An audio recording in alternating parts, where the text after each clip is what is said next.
Good morning, beloved.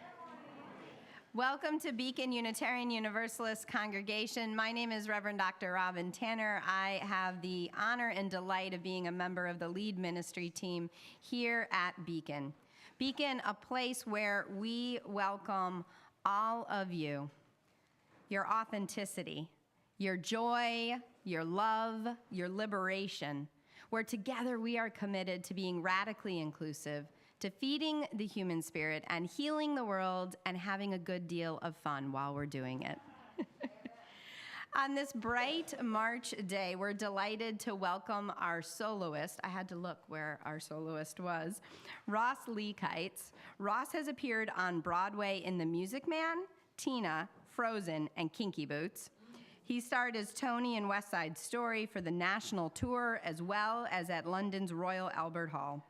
He's also appeared with orchestras, including the Boston Pops, the Philly Pops, and the San Diego Symphony. So will you give a warm Beacon welcome to Ross?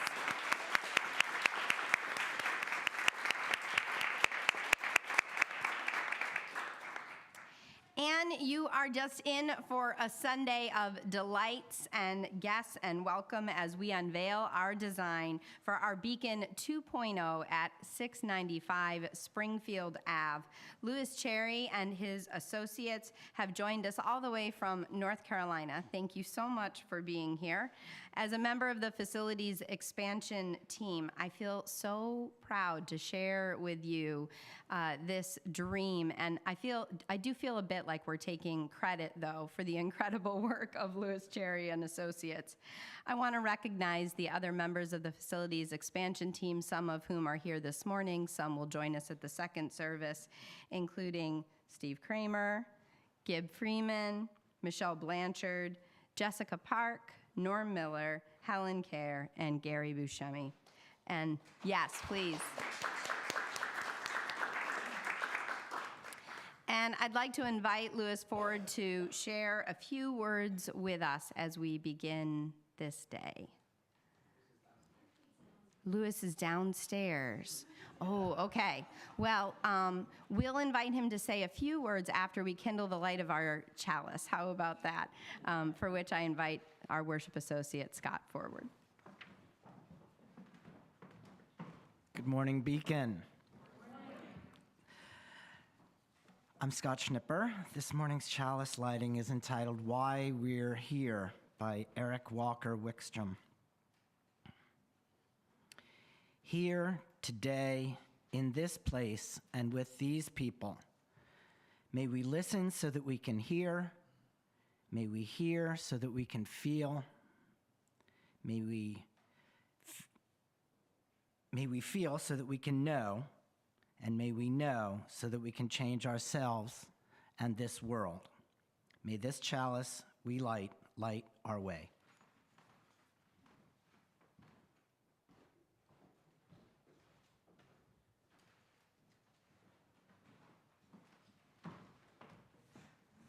Right on time. We've kindled the light of our chalice, and we know that you bring such light and vision to us, Louis. We'd love to hear a few words from you. Great to be here this morning. I know I've seen some of you. Oh, is that on? Yep. You just need Okay. Thank you for welcoming me and my staff, Allison and Jessica, who are here with me. Raise your hands, yes. And we have had a really amazing day yesterday, being on site and sharing our design vision for the new Beacon home on 695 Springfield. And it's just been so amazing to be doing it in this room and kind of understanding the intimacy and the kind of feeling of community that you have here and to participate in that. And so after this service and the following service, we're going to convene in the fellowship hall and be available to talk with you about the design. We've got some display boards. We've got a presentation that we did yesterday that is kind of running on a loop.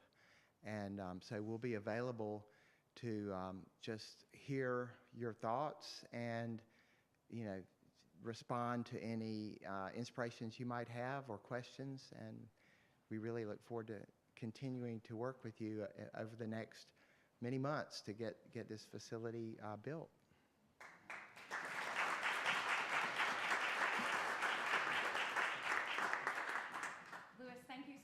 And again, I want to encourage everyone to come to the reception downstairs after the service to talk to Louis Cherry and his team. And not only that, but there's some amazing baked goods from our Beacon bakers. So hope that all of you will be downstairs after the service.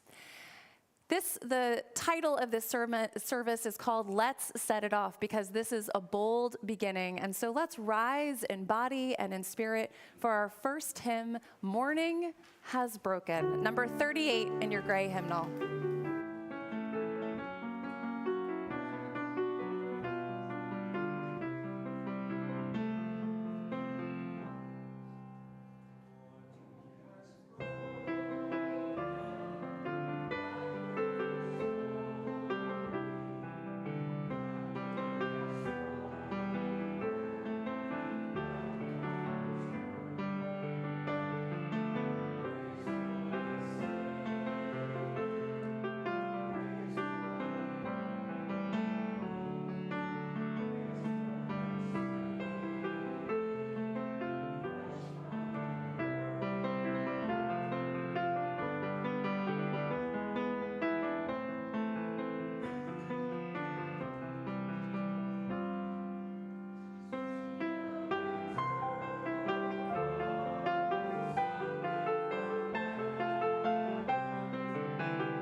I love singing hymns next to Unitarian Universalists because they often turn to me and say, "Oh, I like that line," or "I don't."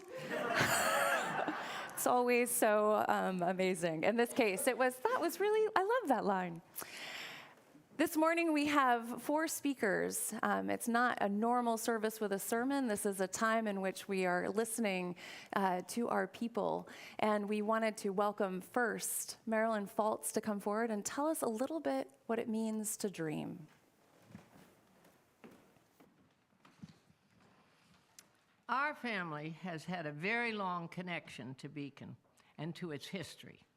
In 1941, my husband Hugo's family joined the Unitarian Church in Summit, attracted by the stirring sermons of A. Powell Davies, who was a newly minted minister and began his career in this church. He went to Sunday school up in one of these rooms and often talked about whispering so they wouldn't disturb the sanctuary service down below. And then they found a new and better space for them, the basement with the dirt floor. Recognizing the need for more room, the church bought a building on the corner of Whitridge and Summit Avenue and established classrooms and a sort of a fellowship hall. And every Sunday morning, if you can imagine, folk brought their children and they walked up and dropped them off at Whitridge, came back down here for the services, and then walked back up and picked up their children. And that's the way things were when we came in 1960. Jake Trapp was the minister then, and Betty and Hugo Falls, my Hugo's parents, were very devoted members, and of course we joined. We became very invested in the dream, a dream for a place where we all could be in one building, on one property, able to gather together for services and celebrations, and where the generations coming after us could flourish. Committees were formed to explore the options. Many new possible ideas surfaced. There were possible building sites, and you can imagine Hugo had lots to say about that. Many new places that were explored. We even talked to the Christian Science Church next door. We talked about raising the building and moving it up to the Whitridge property, but that became, we spent a lot of time, I have to say, looking into that, and it turned out they were immovable wires. Hugo was very enthused about that. But we finally came to the solution, which we thought was possible at the time, and that was to sell the Whitridge property, use the money, raise this church up, connect the classrooms and the offices, and build a wonderful fellowship hall below. And that was what we thought was the best possible solution. It was 2002. We still dreamed that someday the Dangler Funeral Home next door would surely come on the market. Charlotte Gilson, a longtime member, was often heard to remark, "We have lusted after that property ever since I can remember." Finally, we had the whole Unitarian family in one spot, and the congregation began to grow rapidly. I remember one morning we came to church, and the entire church was filled with caution tape on all the chairs from which we could not see the pulpit. And the sanctuary was ablaze in yellow. So we knew that we still needed more dreaming. For years, Hugo walked to work, a mile to his office downtown. And I think that's where he thought his thoughts, and he had his visions. He was an independent thinker. Out of the box was his specialty. And most of us dream, but Hugo envisioned. Unerringly, he would begin the steps toward what he felt was the vision. He walked home one night and announced that 695 Springfield Avenue, the Red Cross property, would be perfect for the Unitarian Church. He began the first of his frequent calls to the newly installed director, Christy Hoddy, who was a good friend. He suggested to her that the property was really too big for them, often suggesting new possibilities for their move.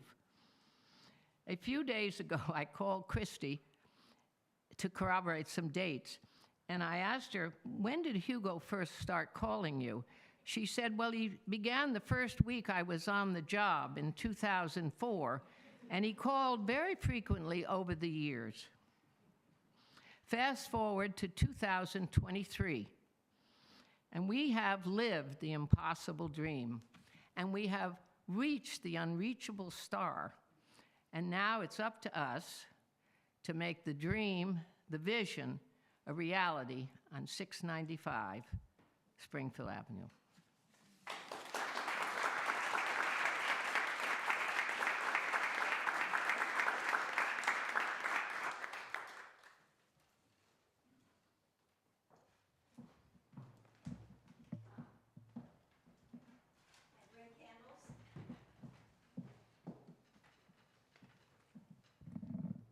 Thank you, Marilyn. That was wonderful and so fascinating. I didn't know a lot of that history about our congregation.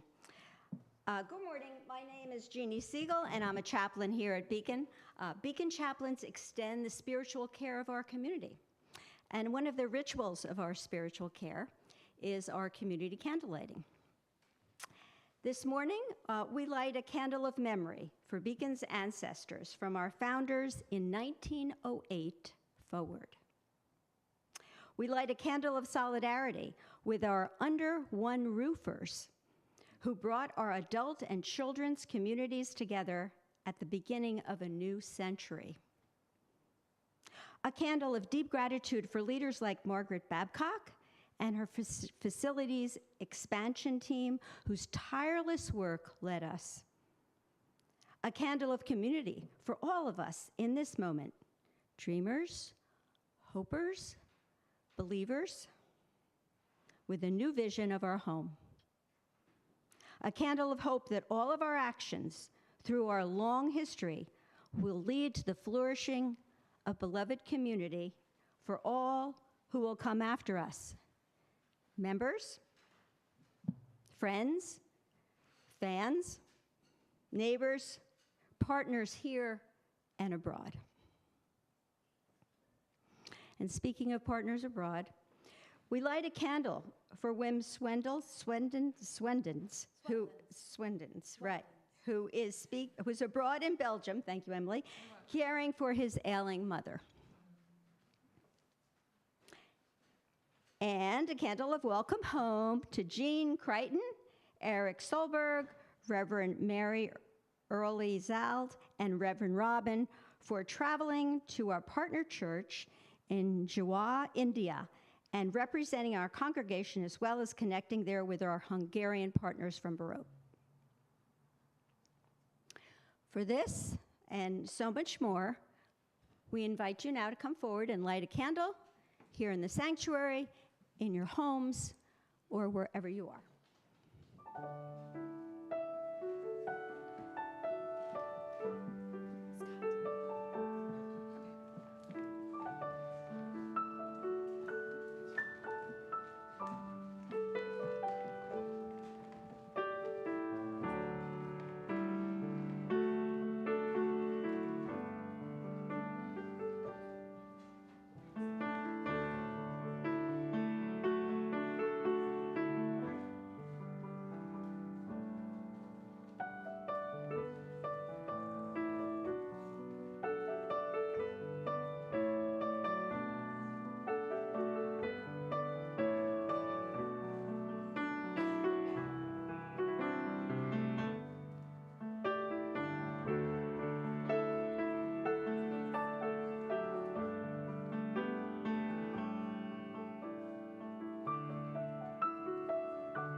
Good morning, everyone.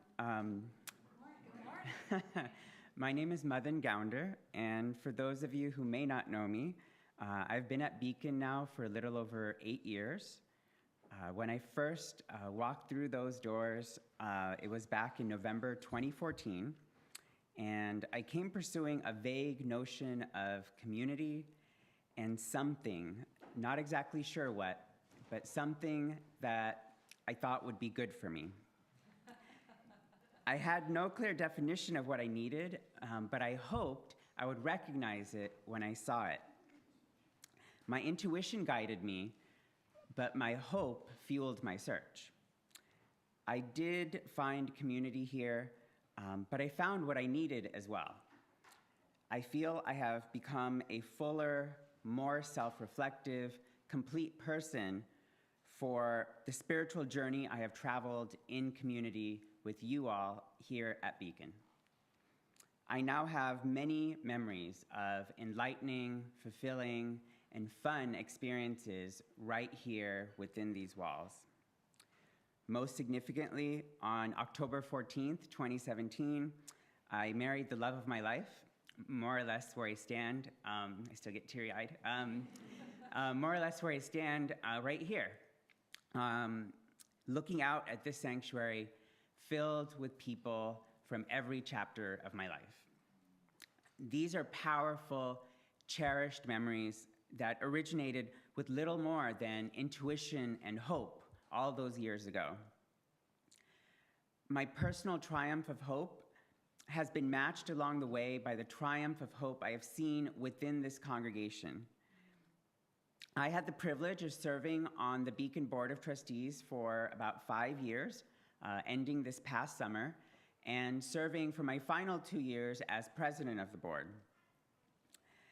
In serving on the board, I was always in awe of all that Beacon is. As president, I also had the perverse, dubious good fortune of leading the board during the depths of a global pandemic. It was fortunate, though, because I witnessed how Beacon was capable of overcoming extraordinary challenges and unprecedented uncertainty, and still continue to live out our mission within and outside these walls. I saw hope triumph as this congregation acted decisively and voted nearly unanimously to acquire the property at 695 Springfield Avenue.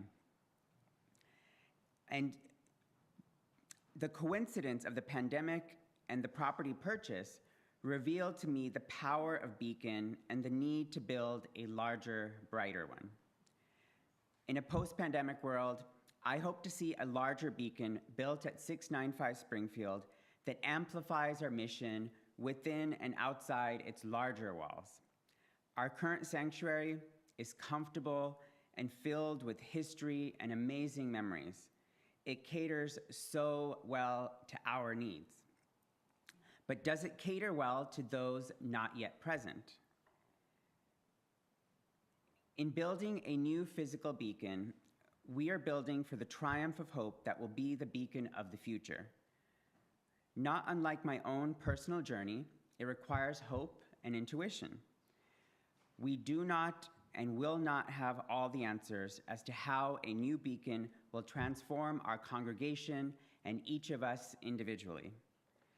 But I have hope that it will satisfy additional needs we have not yet realized. I have hope that it will create the kind of inclusive space that invites many more people from all walks of life into our congregation than is the case today. I have hope that it will facilitate a growing Beacon community that, enriched within its larger walls, will be capable of spreading our mission further than we could imagine from within these walls. It is that hope that enables me, with fondness and gratitude, to release this cherished space from its role as Beacon's sanctuary. And as a new sanctuary rises at 695 Springfield Avenue, I'm filled with hope and excitement for where Beacon will go in the coming years and the countless people who will benefit, as I did not so long ago.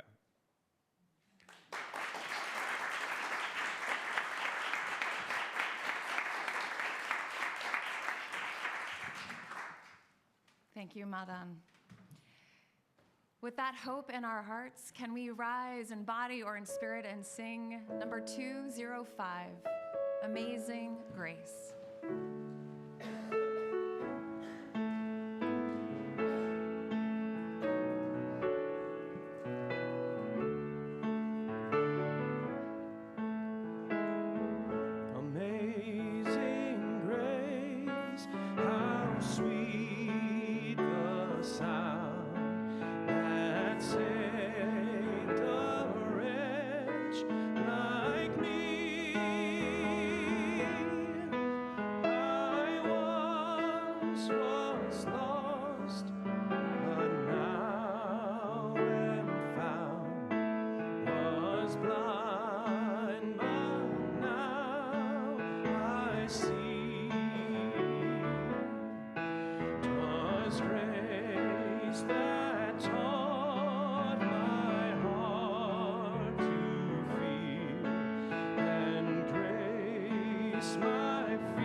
Good morning.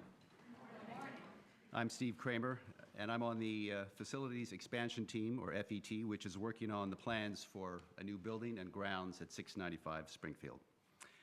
I grew up a Unitarian Universalist, attending what is now called River Road Unitarian Universalist Congregation in Bethesda, Maryland.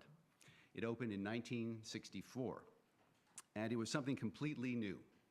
It was a beautiful, modernist structure with lots of wood and light, and it was set in a wooded site.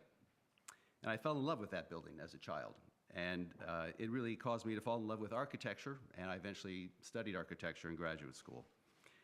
And architecture is still an obsession for me, which is how I ended up, I think, on the FET.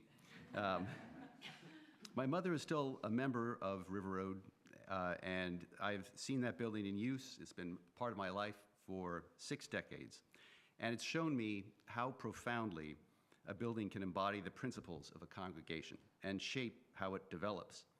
In many ways, River Road Unitarian Universalist was also a beacon because of its building. And that also makes me curious about the other religious buildings all around us. I mean, our world is full of them. We're in one now, of course. There's one right across the street, the Christian Scientists. And there are others scattered along Springfield Avenue and Morris Avenue and throughout Summit and in every town and city and country in the world. There are shrines, temples, grave markers, churches, synagogues, fire circles, cathedrals, monasteries, altars, chapels, pagodas, meeting houses. They're everywhere. It is one of the most remarkable things that humans do in every place and every era of our history. We build these structures and spaces to commemorate, to sanctify, to glorify, and to show that there is an aspect of our lives that is not governed by everyday concerns. With religious buildings, we are reaching out beyond what is merely practical or comfortable, and I think that gives them a distinctive character. Think of the room we're in right now. We call it a sanctuary. Even the word is distinctive. It means a place of refuge, a consecrated place. How often are you in a building that has a room that's called or even feels like a sanctuary? For most of us, it's just this one day a week. All these religious buildings are monuments to the beliefs of the people who built them, to the communities of believers who sacrificed so much to construct something that represents them. We at Beacon are one of those communities of believers, a community centered on our covenant to one another. We aren't shy about our belief that the world needs more love and justice, and that we want to do something about it. We're here to feed the human spirit and heal the world, as we tell ourselves every Sunday. Those are not modest words. Our name, Beacon, is not modest either. We are Beacon because we have chosen to embrace radical inclusion and work to dismantle oppression. We want to improve the world for everyone. I see this as a congregation with a sense of urgency and one that is swinging for the fences. And there's something kind of miraculous about these aspirations. It's a force that draws us here and keeps us connected and brings out the tremendous energy that we all contribute to make this congregation. Somehow, despite the sorrow and injustice in the world, we manage to sustain a thriving spirit of hope, continually showing one another how the world is beautiful, how each person is beautiful, and how a better future is possible, even in difficult times. We are able to do that because we believe in ourselves. Although I attended a UU congregation as a youth, it wasn't until I got to Beacon that I felt that sense of belief. I believe in all of you. I believe in each of you, and us, and I believe in our potential. This powerful force that Beacon generates needs a physical place, a center, a heart, a place that holds what is important for us, that represents to the world who we are and welcomes everyone, a place that is a true sanctuary. Over a century ago, a small group of people, our predecessors, started this congregation because they needed a religious community that allowed them more spiritual freedom than they could find in other congregations. At first, they met in rented rooms, but then they made a fateful decision that they needed their own building. And a few years later, after raising funds and hiring an architect and a contractor, this building was dedicated in 1913. For the past 110 years, this building has been our home. It's a beautiful monument to the beliefs, bravery, and generosity of spirit of that small group of congregants who first gathered in 1908. When this congregation was started, most Unitarians and Universalists considered themselves Christians, though perhaps unorthodox ones. So it made sense for them to build what we all recognize as a church. Of course, that word does not accurately describe us today, and the appearance of our building can be confusing. If somebody from out of town happened to be standing right outside looking for the Unitarian Universalist congregation, without the signs, they would have no way of knowing which building was the Christian Scientist Church and which building was the Unitarian Universalist congregation. And yet, we call ourselves a beacon, but in some ways, we're still hidden. Despite a century of transformation in our denomination and our country and in our congregation, our building is still sending the same message that it did in 1913. Our congregation now, finally, after more than a century, has the opportunity to build again. And thanks to our architect, Louis Cherry, and his team, and landscape architect Tavis Dockwiller and her team, we can see what our new home could look like, the building and the grounds.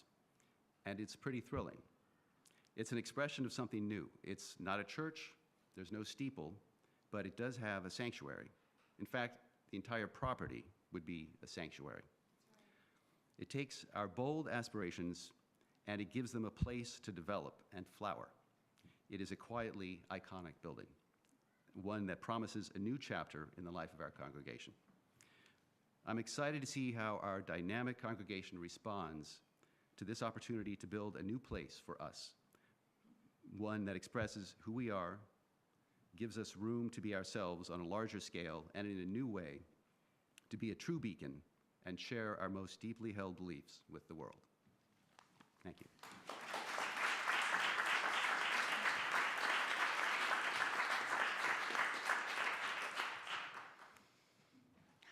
Thank you. Our offering for the works and ministries of this amazing congregation will now be given and gratefully received. And as we do so, let us give and believe in our potential.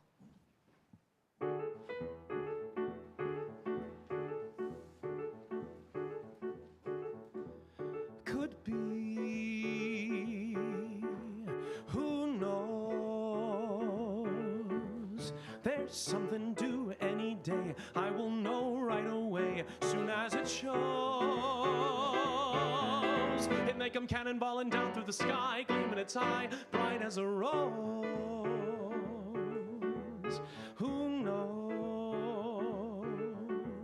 It's only just out of reach, down the block, on a beach, under a tree. I got a feeling there's a miracle due, gonna come true, coming to me. Could it be? Yes, it could. Something's coming, something good. If I can wait, something's coming. I don't know what it is, but it is gonna be great. With a click, with a shock, phone'll jingle, door'll knock. Open the latch. Something's coming, don't know when, but it's soon. Catch the moon, one-handed catch. Around the corner, or whistling down the river. Come on, deliver to me.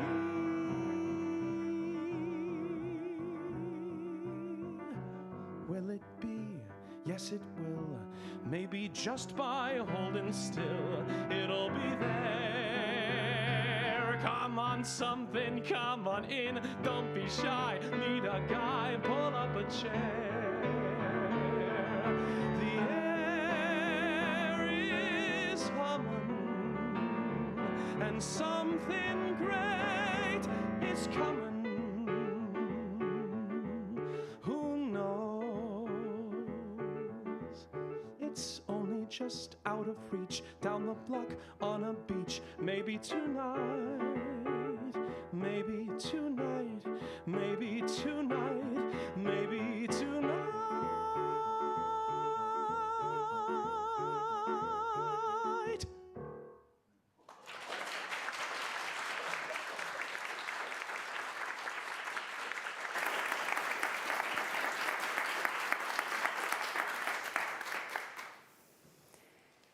I've got the chills. You have the chills? Ross, thank you. John, thank you. Misa, thank you for selecting that song wherever you are. Has anyone here read the book No, David, the children's book? 1, 2, 3, 4. The book is essentially that. No, David. It's about a small child who gets into trouble constantly, who hears from all of his big people constantly, no, David. When he's using paints like a canvas on the living room wall, no, David. Splashing in the bathtub like a pirate, no, David. Banging on the pots and pans so that you can be your own parade. What do you hear?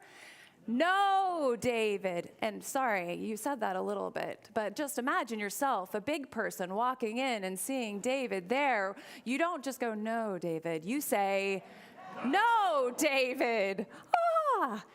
David brings his world of imagination and creativity to life, and it disrupts the relatively ordered life of his big people. I have been both David and the big person. I arrived at Beacon as your assistant minister when I was barely pregnant with my first daughter. She will soon be getting her driver's license. 17, almost 18 years ago, is a gloriously long time with a faith community. Beacon is a congregation filled to the brim with imagination and creativity, longing to flourish. We are David, and yet we have a lot of people who are telling us no. We do hear a lot of no's. We are going to raise $100,000 to give away for our 100th anniversary. No, Beacon, you can't do that.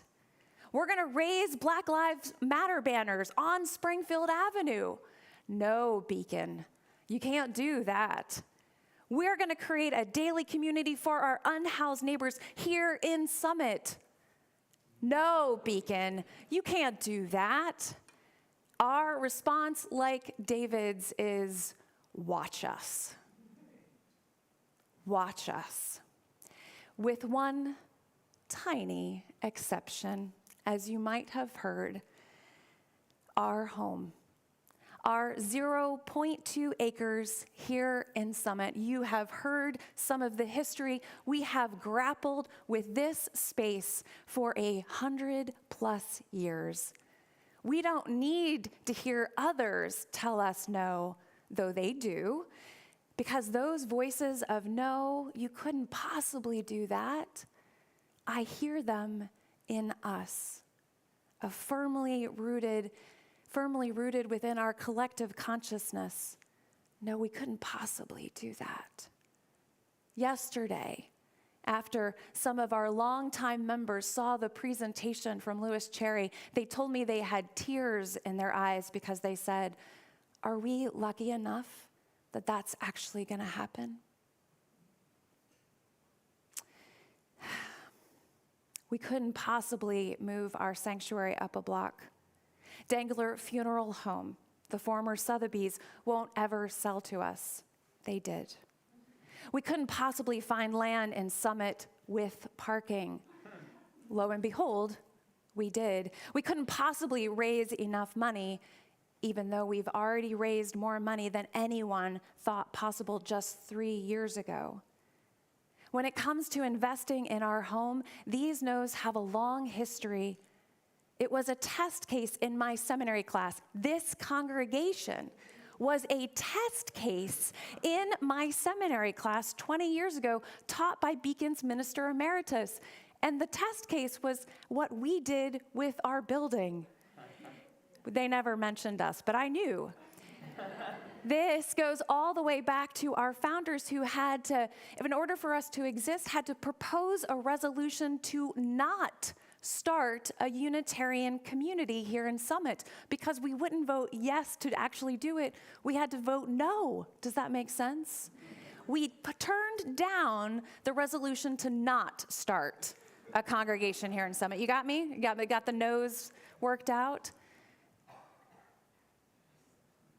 That was unanimously defeated. So in fact, we started a Unitarian community here in Summit. We've gotten better. We're now pretty good, I have to say, at purchasing land. We're really good at that. We're like, when the dream comes, we're like, yes! We get spooked when it comes time to put a shovel in the ground. That's when the steady stream of no's comes out of our collective consciousness.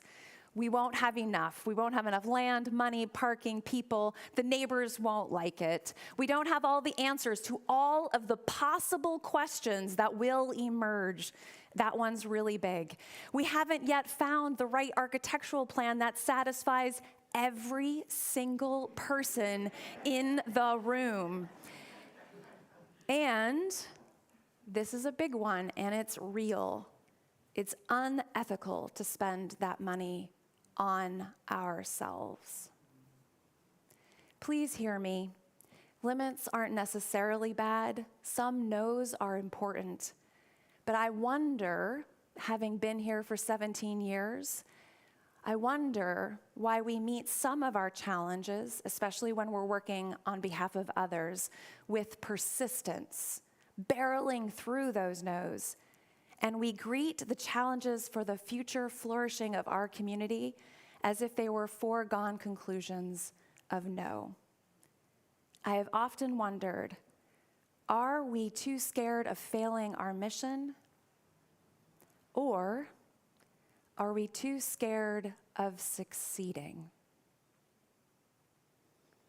And so we have stayed small in our 0.2 box, without realizing that our mission is limited by this box as well.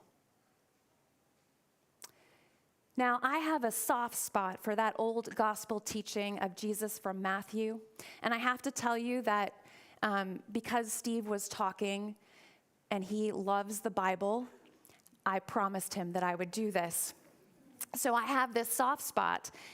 And there is Jesus with his community of friends and neighbors, people dispossessed by the empire, many of whom have heard the words, no, not enough, whatever you are imagining can't possibly happen. They've heard that too often. And there Jesus is sitting on a literal hill, and he invites them to take a risk anyway. He says, you are here to be a light. Not just you, not just me, all of us are here to be a light. We are here to bring out all of the colors in that light and to shine them. Now, I think, Beacon, that we know that here, and that's why we build partnerships and we foster ties with communities around us and around the world. I mean, Reverend Robin and so many of you went all the way to India to foster those ties. But Jesus is asking us to know it here in our hearts, saying, we're going public with our shining, as public as a city on a hill. After all, this is exactly where our ancestors claimed our home, a summit on a hill. And Jesus says, and if you become light bearers on this hill, light bearers on a hill, did we not change our name to Beacon? He says, why would you hide your light under a bushel or a bucket? Why would we hide our light? You've climbed this summit to shine. So Beacon, shine. Shine. Build a house that is open. Be generous with your lives. And when you open yourselves up to your potential, when you believe in it, beloved community cannot help but flourish, because others will be inspired to flourish with us. So shine. What if we've been given opportunity after opportunity because we are something worth shining for? What if we have something worth shining for? Theologies seated in love, a mission rooted in radical inclusion, a covenant grounded in repair and healing.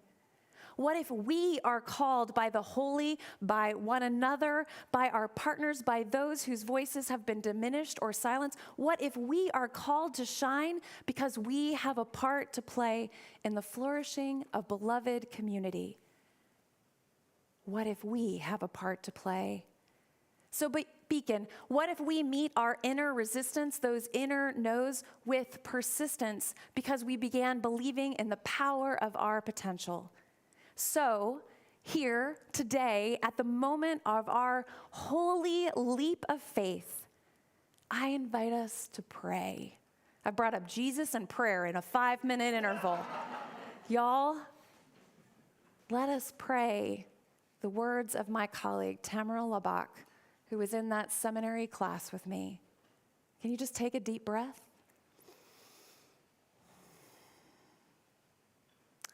Today we remember to breathe deeply, poised on the edge of something miraculous. And let us risk jumping in so that at the end of our lives, we can say with absolute clarity that no part of our existence was wasted in fear of our failure or fear of our success. Beloved, let this, March 26, let this be the day when we learn to shine. And on that note, I don't know if they can hear us. I know they can see us. But will the children enter the room? Will we rise in body or spirit and sing This Little Light of Mine? Come on in.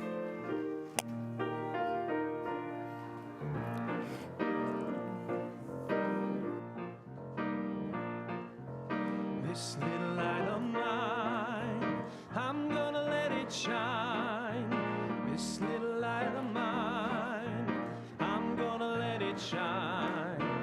This little light of mine, I'm gonna let it shine. Let it shine. Let it shine. Let it shine. Sing like you feel it. Everywhere I go, I'm gonna let it shine. Everywhere I go, I'm gonna let it shine. Everywhere I go, I'm gonna let it shine. Let it shine. Let it shine. Let it shine. Building up a world, I'm gonna let it shine. Building up a world, I'm gonna let it shine. Building up a world, I'm gonna let it shine. Let it shine. Let it shine. Let it shine. Let it shine. Let it shine. Let it shine.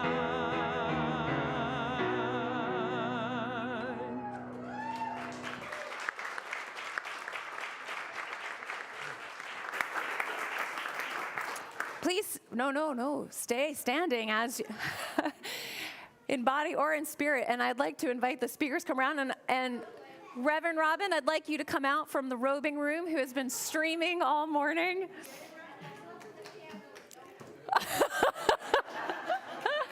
Just so that everybody knows that she and I can be in the same place at once. When you all entered this morning, you were given a small card. And just so you know, later on today or whenever, you can actually open this card up. On the outside of the card, we had dream.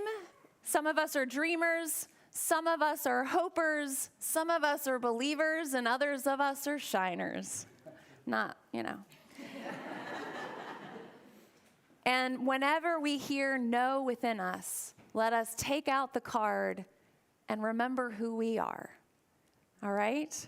So, Would all the dreamers in the room wave your hands? If your card says dream, wave your hand.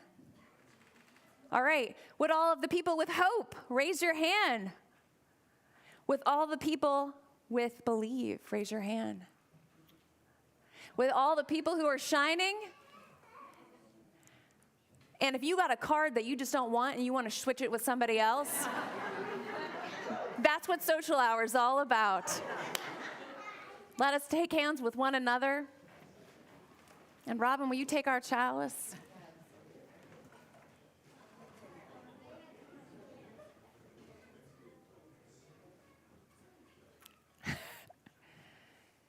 Let us go out into this world, beloved, and remember that we are a people who will need one another for the task at hand.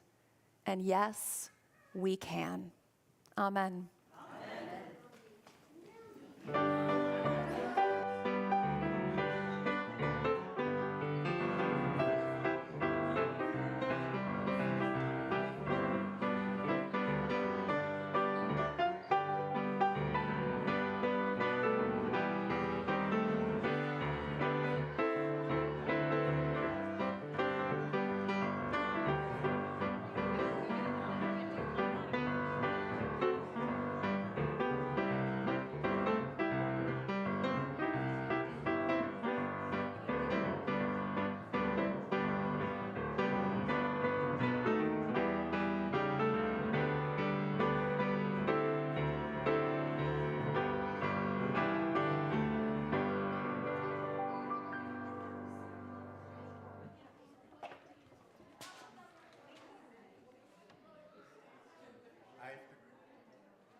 I have to get, something's coming printed.